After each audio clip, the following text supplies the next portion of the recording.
कहता है ना कि 1 महीने के अंदर यदि तुम मेरी बात नहीं मानी तो इस चंद्रहास तलवार से तुम्हारा गला काट दूंगा। तो माता सीता उस अशोक वृक्ष से प्रार्थना करती है, हे अशोक, तुम्हारा नाम तब सार्थक होगा जब तुम मेरा दुख हरण कर लोगे। तुम मुझे अंजलि में अग्नि प्रदान करो।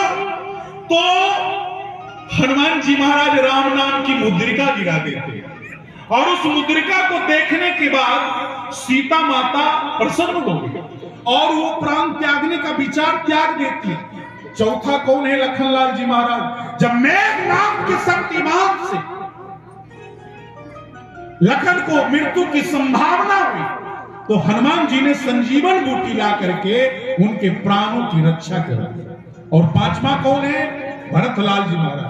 14वें वर्ष के अंतिम दिन जब भरतलाल जी महाराज राम जी नहीं आए ना वो अंतिम दिन, तो भरतलाल जी महाराज नंदीग्राम में अपनी चिता तैयार करके प्रवेश करने लगे अपने आप को मरने के लिए। तो उसी समय हनुमान जी महाराज ब्राह्मण का वेश धारण करके आए, ब्राह्मण का वेश धारण करके आए और राम जी के आने का सूचना दे करके उनके प्राणों की रक्षा कर। प्रधान जी, हम लोग पूरे भारतवर्ष में कथा करते हैं और एक सिस्टम है, हम सारे संत हैं, तो बिल्कुल 14 मिनट समय बचा हुआ है इनके हिसाब से 9:14। तो अभी 9:02 हुए हैं।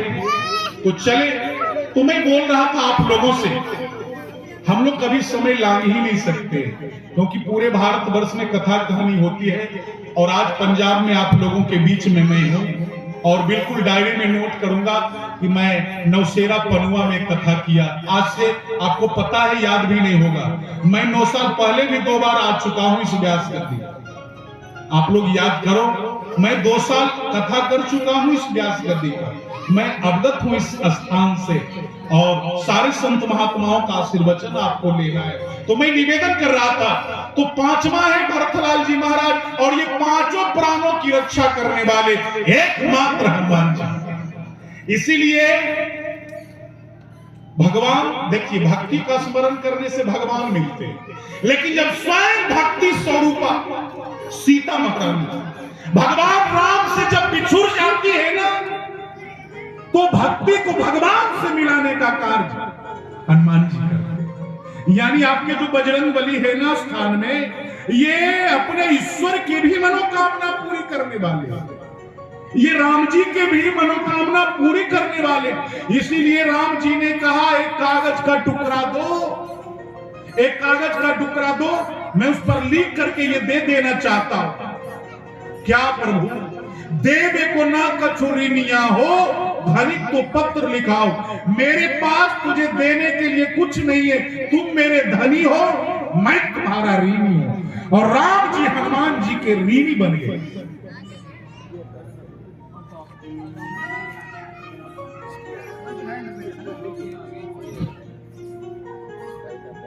मैं निश्चित रूप से तेजपाल जी के लिए भगवान से ये निवेदन करूंगा और भगवान के यहां ये प्रार्थना करूंगा कि निश्चित रूप से इन्होंने व्यास गद्दी पर 101 रुपये का अरदास किया है और भगवान निश्चित रूप से इनकी मनोकामना पूरी करें और ये अरदास स्वीकार करें। जय सिया राम। तो मैं निवेदन कर रहा था, 5 प्राणों की रक्षा करने वाले एकमात्र हनुमान जी महाराज। इसलिए राम जी ने कहा, कागज के टुकड़े पर मैं लिख करके दे देना चाहता हूं कि देवे को ना कछुरिनिया हो, धनिक को पत्र लिखाओ। मेरे पास तुझे देने के लिए कुछ भी नहीं है, तुम मेरे धनी हो, मैं तुम्हारा ऋणी हूं।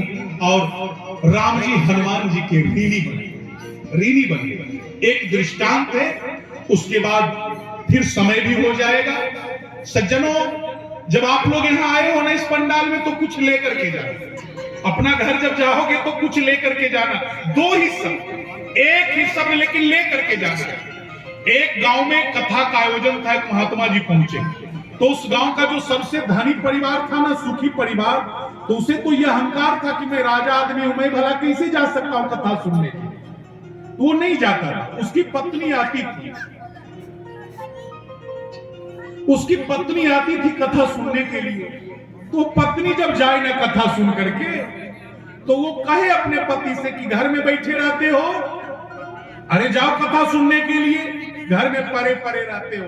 लेकिन उसे लगता था कि मैं तो इतना बड़ा आदमी हूं, मैं भला कैसे कथा में जाऊं, वो जाता नहीं था। अब पत्नी कहे प्रतिदिन, एक दिन डांट करके बोलती है ना, तो सोचा कि मैं जाऊंगा कथा में। आपको पता है उसने ये विचार ही किया तो कितने जन्म कोटि का उसका पाप नाश हो गया। तो वो चला ने कथा पंडाल के लिए। तो जब वहां की कमेटी वाले लोगों ने सब देखा, तो सबने कहा अरे वाह, इतना बड़ा आदमी कथा सुनने के लिए आ रहा है। तो सभी ने स्वागत किया और सभी ने कहा आइए आइए आइए। तो वो जब आया ना पंडाल में, तो उसके बैठने के लिए बिछावन बिछा दिया और तब लोगों ने कहा बैठिए बैठिए। जब वो बैठ गया ना, तो जो ही बैठा तो उसे नींद आ गई। नींद आ गई तो वो सो गया। तो इतना बड़ा आदमी है, कौन भाई उसे जगावे? सो गया। पापी आदमी ठीक से कथा सुन नहीं सकता। जो पंडाल में सो जाए, समझो कि उसके माथे पर पाप नाच रहा है। तो वो आदमी सो गया। कभी तो जिंदगी में उसने पुण्य किया नहीं था, पापी प्रथम बार आया था कथा सुनने के लिए। तो महात्मा जी आए, वो तो सो गया। महात्मा जी व्यास गद्दी पर आए, पूरे 2.5 घंटा प्रवचन किए, 2.5 घंटा, और तब तक वो सोता रहा। अब महात्मा जी जब व्यास गद्दी से उतर के गए ना, तब तक वो सो रहा है। तो जिसका दरी बिछा हुआ था ना, बिछावन, अब वो बेचारा फंस गया, क्योंकि जब तक वो उठे नहीं तब तक वो जाए कहां। तो वो बेचारा सोता, इतने बड़े आदमी को मैं कैसे जगाऊं। वो धीरे से उसे जगाता है, तो कहता है कि कथा समाप्त हो गई, जाइए। तो आदमी जागते हुए कहता है आहा, बहुत सुंदर कथा महात्मा जी सुनाया, बहुत सुंदर। जबकि वो पूरे 2.5 घंटा सोता रहा, कुछ नहीं सुना। लेकिन वो ज्यों ही जगा तो कहा बहुत सुंदर कथा सुना।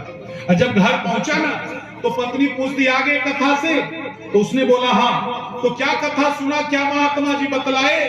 तो इसने कहा बस वहां 3 ही शब्द हुआ, आइए बैठिए जाइए। बस इतना ही कथा उन्होंने सुना, और तो कुछ बोले नहीं।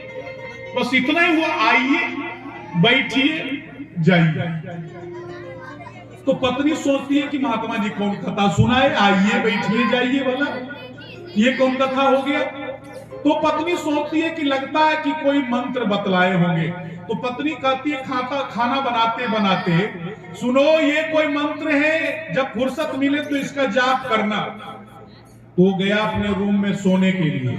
तो कितना सोएगा, अभी अभी कथा से आया है, सो करके 2.5 घंटा, नींद ना आया। तो सोचा कि चलो मंत्र ही जाप कर लूं।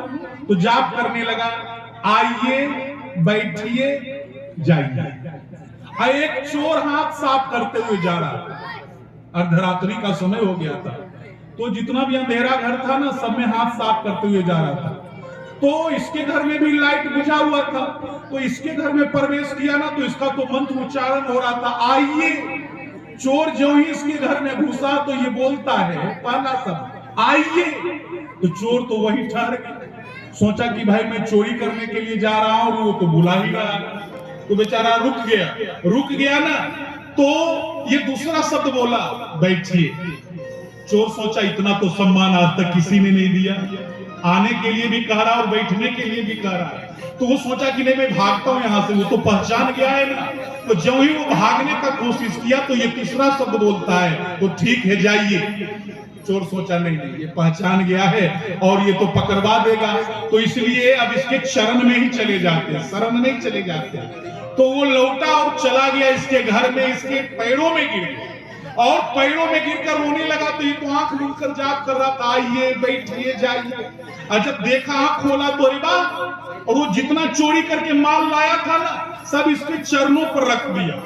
कोई आदमी सोचा रे ये मंत्र इतना पावरफुल है कि मैं कुछ ही देर जाप किया तो इतना माल आ गया। तो पत्नी को जाकर के कहता ये तो सिद्ध मंत्र है। पत्नी कहती है पति से, रे मूर्ख, कथा से एक गलत शब्द उठा के ले आया तो तुझे इतना फायदा हुआ, और यदि कथा से 2 अमृतवाणी उठा करके ले आओगे ना, तो तुम्हारा जीवन सफल। सज्जनों, मैं आपसे निवेदन करूं, सच्चाई दो प्रकार की होती है, व्यवहारिक, वास्तविक। व्यवहारिक सच्चाई क्या है? ये गांव मेरा, ये परिवार मेरा, ये बेटा मेरा, ये पत्नी मेरी, ये व्यवहारिक सच्चाई है। लेकिन वास्तविक सच्चाई क्या है? ये शरीर भी तुम्हारा नहीं। सिकंदर को इसका ज्ञान जीवन के अंतिम क्षणों में हुआ तो उसने अपने सिपाहियों से कहा, सुनो, जब मेरी अर्थी निकाली जाए तो मेरे दोनों हाथ अर्थी से इसे बाहर निकाल देना ताकि दुनिया देख सके सिकंदर ने बटोरा बहुत, लूटा बहुत, लेकिन खाली हाथ। यही जीवन का सत्य है, यही जीवन का सत्य है। सज्जनों, पानी के पास सब कुछ है, लेकिन एक चीज नहीं है। क्या? पानी के पास छुआछूत की भावना नहीं। धरती के पास सब कुछ है, लेकिन एक चीज नहीं है। क्या? धरती के पास घमंड नहीं है। वेद शास्त्रों में सब कुछ है, लेकिन एक चीज नहीं है। क्या? वेद शास्त्रों में झूठ नहीं है। मनुष्य के पास सब कुछ है, लेकिन एक चीज नहीं है। क्या? मनुष्य के पास सब्र नहीं है। अरे जिंदगी में सब्र न हो तो मनुष्य को अपनी कब्र खुदवा लेनी चाहिए, क्योंकि सब्र के अलावा कब्र के बिना कोई उपाय नहीं, कोई चारा। चलते चलते मैं निवेदन करूं, नाम और बदनाम ये दो शब्द हैं। ये दोनों में फर्क क्या है जानते हैं? नाम आपको कमाना पड़ता है और बदनामी लोग आपको कमा करके देते हैं। जरूरी ये नहीं कि जिसकी सांसें चली गई वही मुर्दा है। अरे जिसमें इंसानियत नहीं वो भी मुर्दा ही है, वो भी मुर्दा ही है। देश कुछ इस तरह बदलने में लगा हुआ है कि लोगों को गाय पालने में शर्म होता है और कुत्ता घुमाने में गर्व महसूस है ना। सज्जनों, आपको कभी अपने धन, मकान, सुंदरता पर गर्व हो तो मेरा एक कहा मानो, कुछ दिन के लिए बंबई चले जाओ।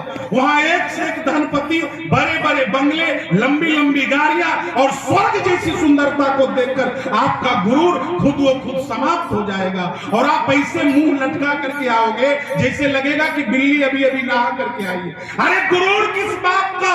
आदमी जब पैदा होता है ना तो उसका वजन 2.5